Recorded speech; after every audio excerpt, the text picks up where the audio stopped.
Yesterday, we discussed Lord MacDonald, the former chief mandarin at the Foreign Office, who confessed that the civil service was in tears over Brexit and that he told his team he was a Remainer.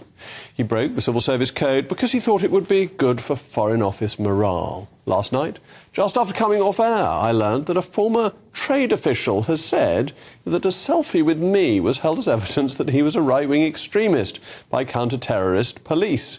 Earlier this year, it was revealed my name was included on a list of right-wing extremist red flags, whereas I must confess I'd prefer a blue flag, but never mind, by the Prevent counter-extremism programme. And now, to complete the picture, how can we forget the fact that Nigel Farage was debanked by NatWest, along with other Brexit Party MEPs?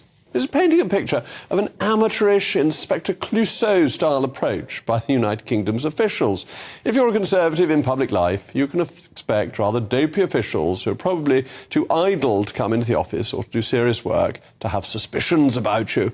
And if they suspect me, if they really do, then they probably suspect the 52% of us who voted to leave, plus, of course, the current and former Home Secretaries who they obviously report to.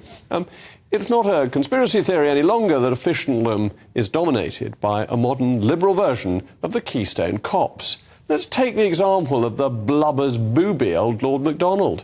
He merely exposed what we already knew to be true. The civil service dragged their heels to thwart Brexit because Remainerism is rampant across Whitehall. They were too busy wiping away their tears to get on with administering the government. Then look at Sue Gray, once hailed as infallible and impartial, former Permanent Secretary who investigated the Partygate scandal and now is, of course, working for the Leader of the Opposition and had secret conversations with him before swapping sides. Look at our counter-terrorism and extremism infrastructure. As the Short Cost Review earlier this year revealed, the Prevent programme was overrun by comical political correctness, allowing itself to become distracted by phantoms at the expense of pursuing genuine threats.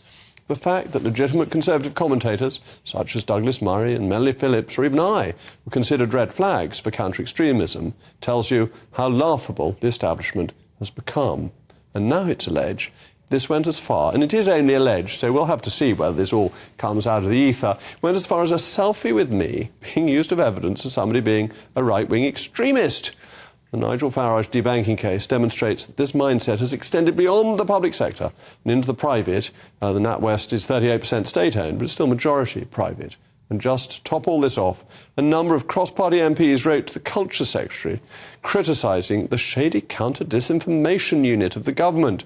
This unit was used throughout the pandemic to monitor what it called disinformation or views it disagreed with.